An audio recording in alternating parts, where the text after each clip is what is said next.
We had some costly turnovers. I mean, I missed a couple great looks, and then uh, they got some great looks from three. That kind of blew the lid open for them.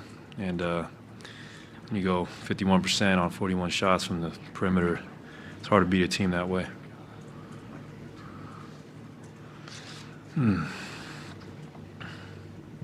Mark up front. Klay, Mark Medina, MV.com. Moving forward, what do you think it's going to take to withstand when they go on those runs?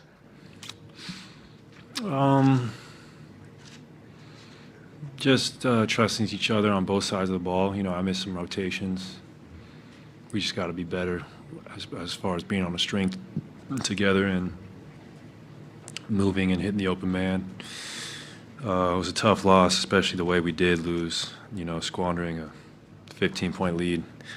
Very, very rare for us. So it's not the end of the world, and we'll regroup tomorrow, and we'll bring a much better effort on Sunday. Anthony?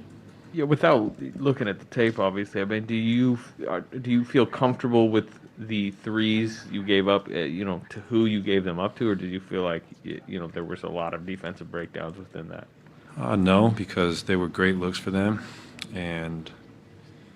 but when you as a shooter, when you hit a couple open shots, and when the guy's in your face, it doesn't, you got the rhythm going, so it's easier to make those. So we just gotta take out those guys who were very effective from the perimeter tonight, going forward.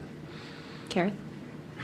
Klay, when you start the finals with a deficit, what's the value of having so many veterans in the locker room who have been on this stage before to help usher you guys through this moment?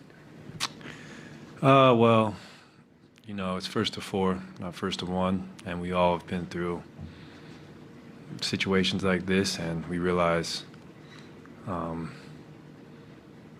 that it's going to be very hard. And it's the best part about it is, we have another opportunity Sunday. Question on the right. Draymond talked about not pushing the panic button after a game like this. You guys were in control for most of the game until the fourth quarter. Just what is the general attitude of the team after a meltdown kind of like that? Well, it's never fun, and it hurts on the biggest stage, obviously. But like Draymond said, there's no reason to panic. I mean, I like our chances still, and we'll go home and we'll digest what happened, and I know we'll be better game two. Home on the left. Klay, Young, like ESPN. What do you remember specifically? You guys have only been in this situation 2 times before. What do you remember how you guys responded after losing a game 1? I remember just putting it past us. There's no reason to hold on to a loss when you have another game so soon. And I remember watching film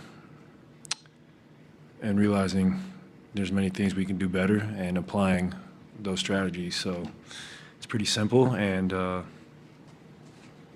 I just know we'll be better game two. I'll be better. Tim on the right. Klay, when Kurt took you guys all out at the end, he kind of went down the row and gave each one of you a hand, fist bump and kind of a half hug, and I think you were involved in that. What was the message communicated there? Just he knows how hard it is. I mean, he's been through this, his career and coaching career, and we stick together through the thick and thin, wins and losses. We're not going to splinter because we didn't play like we wanted to. We're just going to continue to play as hard as we can, and I just know if we do that, we'll be better. Over to Monty with the last question. NBC Sports Bay Area, Monty Poole. Klay, they seem to have more pep in the fourth quarter. How much of that was because they were making shots and getting turnovers, and how much of that was just something else going on? That was definitely because we were turning it over and they were getting good looks. I mean, ask any basketball player, when you get great looks from three, everything else feels easy. So it's on us to be better Sunday and play with more force on the defensive end and not let them get so comfortable. Thanks, Klay. Sweet. Klay Thompson is such a calm presence, but he is annoyed by what happened in that fourth quarter. I'm curious, Grant, is it as simple as the way Klay described it? Warriors turned the ball over in the fourth quarter 4 times to be exact. it felt to me like the Celtics dictated everything in the final 12 minutes. I mean, a little bit of both. I mean, I think Golden State made some mistakes. They got a little bit careless with their rotations. I thought offensively, they weren't able to get paint touches, as 3D talked about, which Boston did a really good job of. But, Boston it was like they flipped the switch.